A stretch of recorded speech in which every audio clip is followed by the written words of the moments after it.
বিসমিল্লাহির রহমানির রহিম। ইয়া তা লাম ওয়াও নুন আইন মিম তা জিম আইন লাম নুন লাম আইন লাম কাফ মিম কফ ত আইন সা কফ লাম তা ইয়া নুন কফ লাম বা তা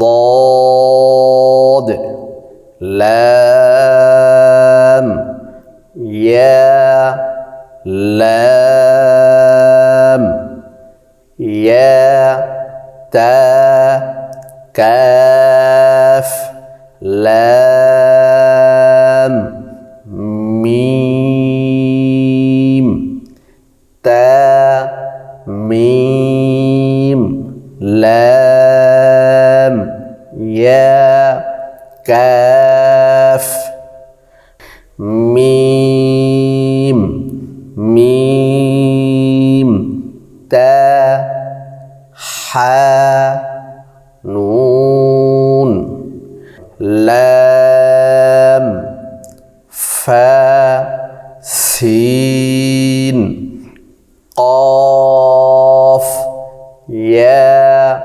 نون يا نون فا عين كاف ميم يا سين تا يا قاف نون لام لام ميم تا قاف يا نون نون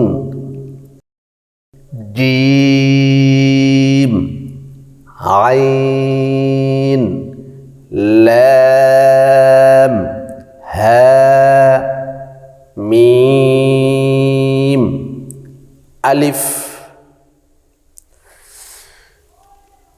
আলিফ কখনো বাম দিকে সংযুক্ত হয় না। বাম দিকে সংযুক্ত হলে সেটি লাম হয়ে যায়।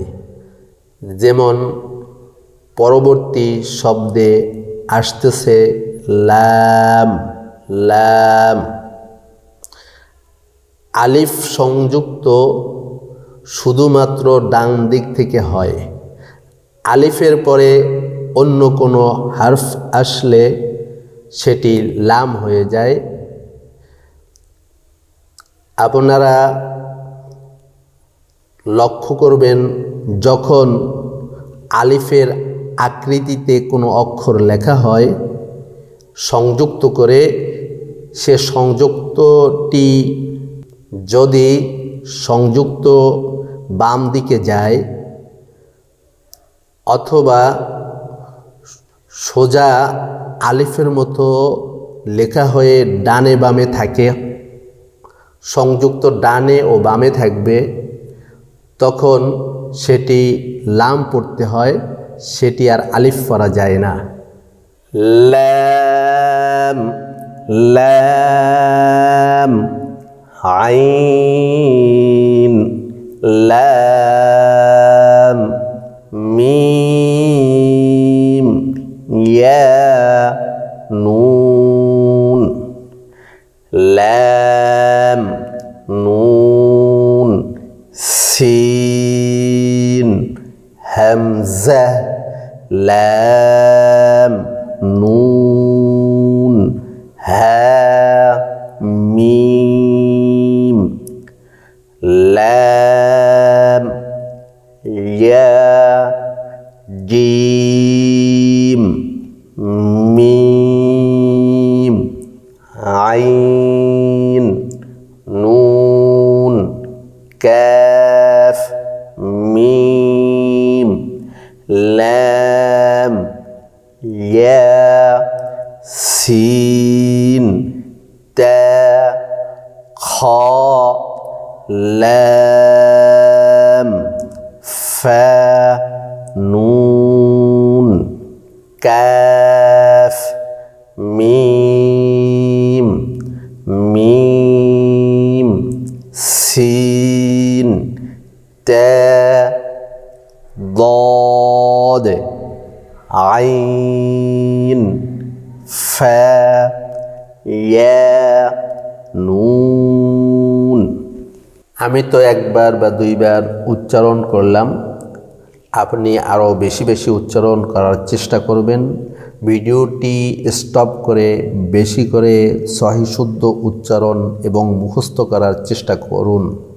আপনি যদি একত্রে পূর্ণ সবকটি না দিতে পারেন, তবে আপনি আপনার মেধা অনুযায়ী এক এক লাইন করেও দিতে পারবেন।